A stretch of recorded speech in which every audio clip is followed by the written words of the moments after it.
안녕하십니까. 이번 발표 맡게 된 이도윤입니다. 제가 발표할 부분은 교재 구덴맨 길스맨 페이지 1173쪽부터 1175쪽입니다. 처음 부분을 보시면 에틸레니민과 메틸멜라민계 약물에 대해서 나옵니다. 알트레타민과 티오테파가 있는데요. 먼저 알트레타민에 대해서 설명드리겠습니다.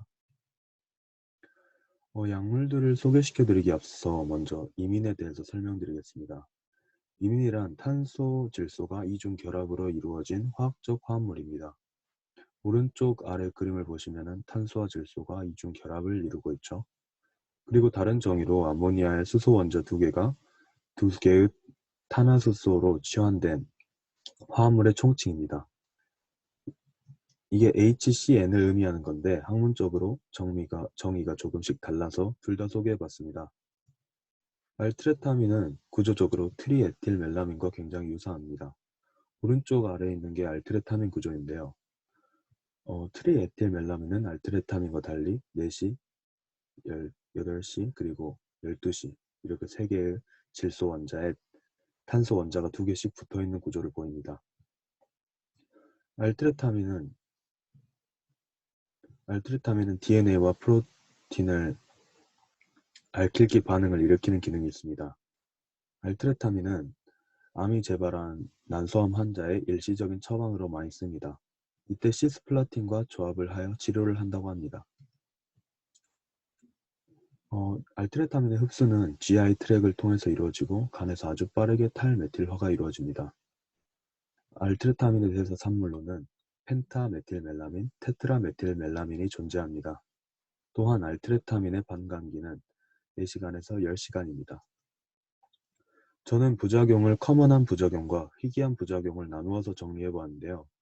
알트레타민의 가장 대표적인 부작용으로 뉴로톡시티가 있습니다. 말초신경과 중추신경의 모두 발병이 가능하고 아탁시아, 운동실조, 디프레션, 컨퓨전, 졸림이나 환각, 어지러움이 동반될 수 있습니다. 또한 대표적인 알트레타민의 부작용으로 마이엘로 서프레션, 골수억제가 발병할 수 있습니다. 또한 복용을 부족하게 할 경우에는 혈액량이 줄어드는 증상을 보입니다. 백혈구의 숫자가 2000개 이하, 혈소판은 75,000개 이하를 말합니다. 또한 메스꺼움이나 소화장애, 그리고 신장 기능 이상의 부작용이 있을 수 있습니다. 알트레타민의 드문 부작용으로는 발진, 탈모, 알로페키아, 헤파틱 턱시티, 마우 억제제인 항우울제와 같이 조합을 하였으면 기립성 저혈압을 일으킬 수 있습니다. 그 다음은 티오테파에 대해서 말씀드리겠습니다. 아래 그림에서 보시면은 티오테파는 3개의 에틸레니민 구조로 이루어져 있고 친-티오 포스포릴 염기의 결합에 의해서 안정이 됩니다. 티오테파는 화학적인 식이요법의 치료법으로 사용되기도 합니다. 티오테파의 대사작용으로는 CYP라는 수산화 효소가 티오테파를 탈황화된 1차적인 산물인 테파로 바꿉니다. 테파는 수시간 이내에 두드러진 형태를 보입니다. 티오테파의 반감기는 1시간에서 2시간 이내로 테파의 반감기인 3시간 이상보다 짧은 반감기를 가집니다. 그리고 복용 시에 오줌에서 나타나는 티오테파나 테파의 비율은 10% 이내라고 합니다. 티오테파의 부작용은 대표적으로 알트레타민과 마찬가지로 마이엘로 서프레션이 있습니다. 여기서 류코페닉 나디르, 플레이트렛 나디르 이렇게 나디르란 말이 있는데 나디르란 가장 최악의 순간이란 뜻입니다. 마이엘로 서프레션이 발병 시 백혈구나 혈소판이 줄어드니까 가장 세포가 줄어드는 시기라고 이해하시면 될 것 같습니다. 백혈구의 나디르는 2주, 혈소판의 나디르는 3주라는 시기를 가지고 있습니다. 드문 부작용으로는 점막염이나 과복용 시에는 혼수 상태나 발작과 같은 신경 독성 증상이 일어날 수 있습니다. 그 다음은 알킬슈폰산염계 약물 부술판에 대해서 설명드리겠습니다. 부술판은 만성 골수성 백혈병 CML의 치료에 많이 쓰이는데 이마타닙이 메실레이트라는 약물 사용 이전에 사용된다고 합니다. 부술판은 복용 시에 구강을 지나가며 아주 잘 흡수됩니다. 부술판은 GSTA1A라는 효소에 의해서 GSH, 글루타사이온으로 컨주게이션 반응이 일어납니다. 또한 CYP 의존적으로 대사가 일어납니다. 부술판의 대사 산물로는 메탄, 술폰산이 있고 청소율은 환자마다 다양하게 나타납니다. 헤파틱 VOD, 정맥성 폐쇄성 질환은 혈중 농도 곡선 하 면적이 1500 이상일 경우 아주 낮은 청소율을 보입니다. 이것이 약물 혈중 농도 곡선인데요. 정맥 폐쇄성 질환 환자들이 부술판을 복용을 할 때 이 곡선 하 면적이 1500 이상일 때 매우 낮은 청소율을 보인다고 합니다. 부술판은 대표적으로 만성 골수성 백혈병 치료에 씁니다. 백혈구의 수당 10,000개 이하일 때 만성 골수성 백혈병인데 이 질병의 경우 처음 10일에서 15일까지는 백혈구의 감소가 나타나지 않습니다. 오히려 증가하는 경우가 많다고 합니다.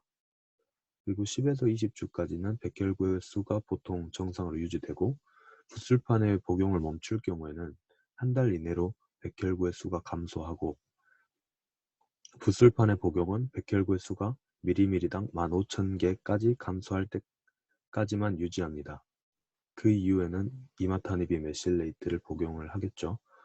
과복용 시에는 항경련제인 페니토인이 중추신경 독성 질병의 치료로 쓰인다고 합니다. 부술판의 부작용으로 대표적으로 골수 억제 작용이 일어나는데 혈소판 감소증이 잘 나타납니다.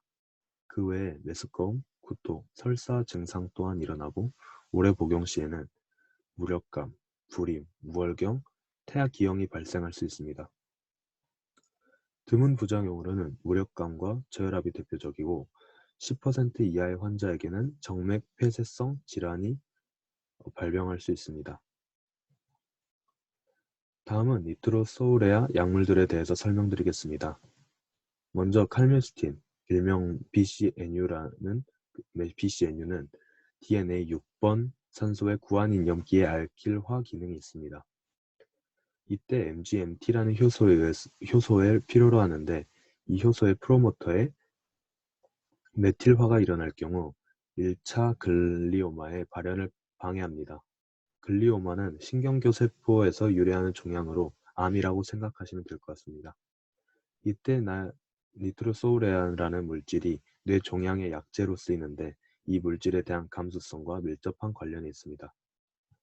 칼뮤스틴은 수분이 있는 용액이나 체액에서는 아주 불안정적이며 IV, 정맥 투입 이후에는 혈장에 존재하지 않습니다. 알킬화선물은 뇌척수액에 아주 빠르게 들어가고 뇌척수액의 밀집도는 혈장에 존재하는 10에서 30%에 도달하게 됩니다. 칼뮤스틴의 반감기는 15분에서 90분 이상이고 복용한 약의 30%나 30%에서 80%는 분해 산물로 24시간 이내에 오줌으로 나오게 됩니다. 칼뮤스틴은 앞에서 언급했듯이 글리오마에 사용이 되는데 뇌혈액 장벽 BBB를 넘을 수 있어서 6주에 한 번씩 정맥으로 한 2시간 주입을 합니다. 칼뮤스틴은 재발하는 글라이오블라스토마 멀티폼에 대해서 수술 후 에드정트 테라피로 칼뮤스틴 와퍼를 사용합니다. 이때 칼뮤스틴 와퍼란 효과적으로 암에 도달하기 위해서 뇌암에다가 수술을 할 경우 암 경우에 직접 칼뮤스틴을 사용하는 것입니다. 그 다음으로 스트랩토족신입니다. 스트랩토족신은 메틸니트로수레아 부분의 반 부분이 글루코스 두 번째 탄소에 붙고 췌장에 랑게르한스와 높은 친화성을 가진다는 특징이 있습니다. 이 스트랩토족신은 실험적으로 동물들에게 당뇨병을 유발하기도 했습니다. 스트랩토족신은 정맥 주입을 통해 빠르게 사라지고 15분이라는 짧은 반감기를 가지고 있습니다. 약 복용량의 10에서 20% 정도 오줌을 통해 빠져나간다고 하네요. 앞에서 언급드렸듯이 스트랩토족신은 췌장의 랑게르한스 세포와 높은 친화성을 가지는데 이러한 특징 덕분에 췌장암의 치료에 사용될 수 있습니다. 스트랩토족신은 치료 시에 5일에 한 번 정맥 주입을 하고 6주 동안 반복을 한다고 합니다. 스트랩토족신의 부작용으로는 대표적으로 나지아가 있고 가역적인 신장 독성과 간 독성 질병, 그리고 대략 3분의 2 이상의 환자에게 이 신장과 간 독성 질병이 일어난다고 합니다. 이에 반해서 비가역적인 신장 기능 이상은 10% 이하의 경우로 나타난다고 합니다. 스트랩토족신은 절대로 콩팥 독성의 약과 함께 사용이 되면 안 되고 빈혈, 백혈구 감소증, 혈소판 감소증 등 20%의 경우로 혈 독성의 질병이 나타날 수 있습니다. 그 다음은 트리아젠 계열 약품들입니다. 먼저 다카바진, 일명 TTIC라는 약품인데요. 이는 대사산물인 MTIC로 활성화된 후 메틸화시키는 인자입니다. 이는 모든 세포 주기의 페이스에서 세포를 죽일 수 있다는 특징이 있습니다. 다카바진은 처음에 반감기는 20분 정도, 그리고 나중에 반감기는 5시간 정도로 반감기가 달라진다는 특징이 있으며 간이나 신장 질병이 있을 경우 반감기가 늘어나기도 합니다. 또한 다카바진의 요소의 절반 정도가 오줌으로 배출이 됩니다. 다카바진은 호지킨병의 화학치료법으로 쓰입니다. 호지킨병은 림프에 암이 발생해서 비정상적으로 증식이 된 림프종 질병입니다. 다카바진은 초기 임상적인 대처이고 다른 약품들과 같이 사용돼야 합니다. 이외에 흑색종이나 성인의 종양에 나름 효과적이지만 이뮨 체크포인트와 미토젠을 타겟팅하는 인자로 많이 대체되어지고 있습니다. 다카바진의 부작용으로는 현기증과 구토 증세가 있는데 90% 이상 나타난다고 합니다. 그리고 마이엘로 서프레션 또한 대표적인 부작용입니다. 감기와 같은 증상도 자주 일어나고 드문 부작용으로는 간 독성 질병, 탈모 등이 있습니다. 다음으로 테모졸라이드입니다. 테모졸라이드는 악성 글라이오마와 아스트로사이토마 환자에게 많이 사용이 되는데 방사성 치료가 병행이 됩니다. 타카바진과 비슷하게 메틸화 기능이 있는 MTIC 형태를 가지고 모든 세포 주기에서 세포를 죽일 수 있습니다. MGMT가 부족한 암에서 더욱 효과적인 약품이라고 합니다. 테모졸라이드의 생체 이용률은 100%이고 반감기는 1시간에서 2시간 사이입니다. 구강 통과 이후 90분 후 혈장에서 MTIC가 가장 밀집되어 있고 오줌으로는 거의 배출되지 않습니다. 불활성화된 이미다졸기 카복시아마이드가 불활성화될 경우 1차적인 오줌의 산물이 되기도 합니다. 테모졸라이드의 부작용은 다카바진과 같습니다. 대표적으로 현기증, 구토, 마이엘로 서프레션, 그리고 드물게는 간 독성, 그리고 탈모 등이 있습니다.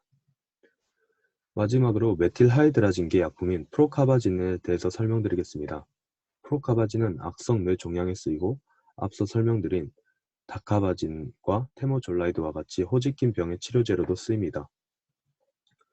프로카바진은 효소 CYP 간 산화 대사 작용에 의해 알킬화 물질로 바뀌고 DNA를 메틸화시키는 기능을 항종양적인 활성이 있습니다. 활성화된 프로카바진은 염색 분체 절단, 전좌 등 염색체 손상을 일으킵니다. 프로카바진은 혼자서 사용될 때 저항성이 높아지는 이유는 구안인이 메틸화를 시키는 효소 MGMT의 발현이 증가되기 때문입니다. 프로카바진의 흡수와 제거는 약물 동태 연구에서 확실히 밝혀지지 않았습니다. 프로카바진은 효소 CYP에 의해서 벤틸아조-C 형태로 대사됩니다. 이 형태들은 암세포 안에서 알킬화 기능을 가집니다. 그런데 뇌종양에서는 간의 CYP를 유발하는 항경련제와 동시에 사용될 경우 프로카바진의 형태를 바꿀 수 없다고 합니다. 프로카바진은 앞에서 말씀드렸다시피 호직긴병과 글라이오마에 사용이 됩니다. 프로카바진은 호직긴 질병의 다른 약품들과 MOPP 병합요법을 통해 쓰이고 글라이오마를 치료할 때 PBC, 프로카바진, 빈크리스틴, CCNU, 일명 로무스틴이라는 약물들과 같이 쓰입니다. MOPP 복합요법이란 메클로레타민, 빈크리스틴, 프로카바진, 프레드니손의 약물들을 병합적으로 사용하는 것입니다. 프로카바진의 부작용으로는 대표적으로 류코페니아와 트롬보사이토페니아가 있습니다. 그리고 구토나 현기증과 같은 GI 지상들이 대부분의 환자에게 나타납니다. 드물게는 설사, 발진, 행동장애, 그리고 불임 등이 일어나고 프로카바진은 중추신경계 저하제와 같이 사용되면 안 된다고 합니다. 왜냐하면 프로카바진이 진정제 역할이 있기 때문입니다. 마오 억제제와 알코올 또한 피해야 되는데 마오 억제제는 고혈압을 유발할 수 있고 알코올은 디설피람 같은 반응이 일어날 수 있다고 합니다. 디설피람이라는 약을 복용 후에 알코올을 섭취 시 두통, 호흡곤란, 구토, 그리고 같은 부작용이 일어날 수 있는데 프로카바진도 이 디설피람과 같이 알코올 부작용이 일어날 수 있습니다. MOPP 병합요법으로 치료한 환자들은 급성 류케미아의 위험성이 조금 있고 프로카바진은 잠재적 면역 억제 인자이며 남성에게는 생식 기능 이상이 생길 수도 있습니다. 지금까지 알트레타민부터 프로카바진까지 설명을 드렸는데요. 대부분의 약제들에게서 부작용 중에 GI 증상이 있었습니다. 이 부작용의 원인에 대해서 더 자세히 알아보고 한번 직접 정리를 해본 것들로 설명을 드리도록 하겠습니다. 항암제의 부작용으로는 대메스꺼움이나 구토 같은 위장관계 증상들이 자주 보이는데 Chemotherapy Induced Nausea and Vomiting, CINV라고 부를 정도로 매우 흔합니다. 이런 증상이 보이는 기전에 대해서 간략하게 설명을 드리면은 항암제는 우선적으로 빠르게 분열하는 암세포를 타겟팅합니다. 그런데 항암제는 GI 뮤코사 세포들을 공격할 수도 있습니다. 왜냐하면 GI 뮤코사 세포들도 원래 빠르게 분열하는 세포들이기 때문입니다. 그래서 나시아나 보미팅과 같은 부작용이 일어날 수 있습니다. 구토를 하게 되는 더욱 자세한 기전을 설명을 드리면은 키모테라피로 항암 치료를 할 경우에는 장에 있는 엔테로크로마핀 세포를 활성화시키게 됩니다. 이 세포가 세로토닌 분비를 증가하여 혈중의 세로토닌 농도가 높아지게 되면은 뇌에 있는 네 번째 뇌실 바닥 그리고 메둘라 오블롱가타 근처에 있는 키모 리셉터 트리거 존에 도달하게 됩니다. 이 부분을 자극하게 되면은 세로토닌 리셉터가 활성화가 되게 되고 이 Final Common Pathway라는 방법을 이용해서 구토 중추를 자극하게 됩니다. 이때 구토 중추를 자극하는데 Substance P 그리고 뉴로키닌 1 리셉터가 관여를 하게 됩니다. 이러한 기전들로 인해서 구토가 유발될 수 있습니다. 이것은 참고 문헌이고요. 발표 들어주셔서 감사합니다.